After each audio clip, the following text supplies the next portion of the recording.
ఏలూరు జిల్లాలో వాడవాడల ఉమ్మడి ఆంధ్రప్రదేశ్ ముఖ్యమంత్రి దివంగత నేత వైఎస్ రాజశేఖర రెడ్డి 75వ జయంతి వేడుకలను వైఎస్ఆర్ అభిమానులు సోమవారం ఘనంగా నిర్వహించారు. పేదవేగి మండలం కూచింపూడిలో వైసీపీ పార్టీ నాయకులు పెనుమాక వెంకట సుబ్బారావు, మెట్లపల్లి సూర్యచంద్రరావు, గంగిరెడ్ల కృష్ణ ఆంజనేయులు, సొంక పోతురాజు, చేగు శేషు తదితరులు వైఎస్ఆర్ విగ్రహానికి పూలమాలలు వేసి తమ అభిమానాన్ని చాటుకున్నారు.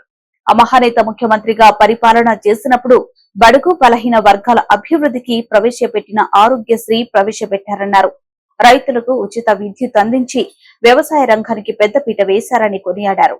ఈ కార్యక్రమంలో కార్యకర్తలు వైఎస్ రాజశేఖర రెడ్డి అభిమానులు పెద్ద ఎత్తున పాల్గొన్నారు.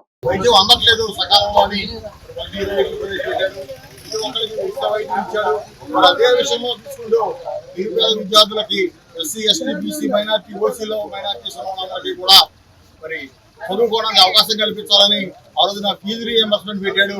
అందరికీ చదువుకునే అవకాశాలు పెట్టాడు. ఆ రోజున విపరీతంగా ఇంజనీరింగ్ కాలేజీలు ఓపెన్ చేయడం జరిగింది.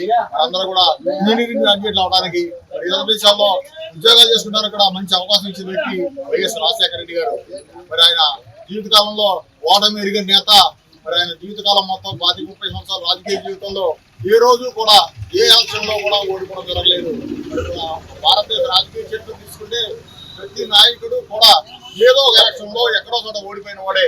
ఇందిరాగాంధీతో సహా ప్రతిపక్ష నాయకులు కానీ అందరూ ఓడిపోయారు.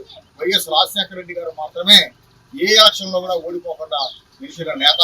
మరొక నేత కుమారుడు పెట్టిన మన వైఎస్ జగన్మోహన్ రెడ్డి గారు పెట్టిన పార్టీలో మనమంతా సుశిక్షితులైన కార్యకర్తలా పనిచేస్తున్నాం.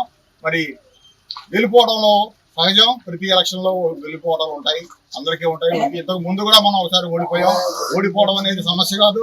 మనం మళ్ళీ ఒక ఉత్సాహం తెచ్చుకుని మళ్ళీ మన ఎలక్షన్ మనం రెడీ అయిపోవాల్సిందే తప్ప దీని గురించి పెద్దగా ఆధారపడాల్సిన విషయం అయితే లేదు. ఇక్కడ అందరం హ్యాపీగా ఉన్నాం. ప్రతిఫలాలు అందరికీ అందుతున్నాయి. మరి కులం చూడడం, మతం చూడడం, పార్టీ చూడడం వల్ల మన నాయకుడు వైఎస్ జగన్మోహన్ రెడ్డి గారి ఆదేశాల మేరకు కూచిమూడు అందరికీ కూడా మంచి న్యాయం చేసాం మనం. సరే, అది దురదృష్టవశాత్తు కొన్ని కార్యక్రమాలు మనకు తెలియకుండా జరుగుతుంటాయి. ఆ విషయంలో మనం చింతాల్సిన అవసరం లేదు. మళ్ళీ మనం కార్యోన్ముఖులై మళ్ళీ యుద్ధానికి రెడీగా ఉండాలని వైఎస్ రాజశేఖర రెడ్డి గారి జన్మదిన సందర్భంగా కోరుకుంటూ సెలవు తీసుకుంటున్నాను.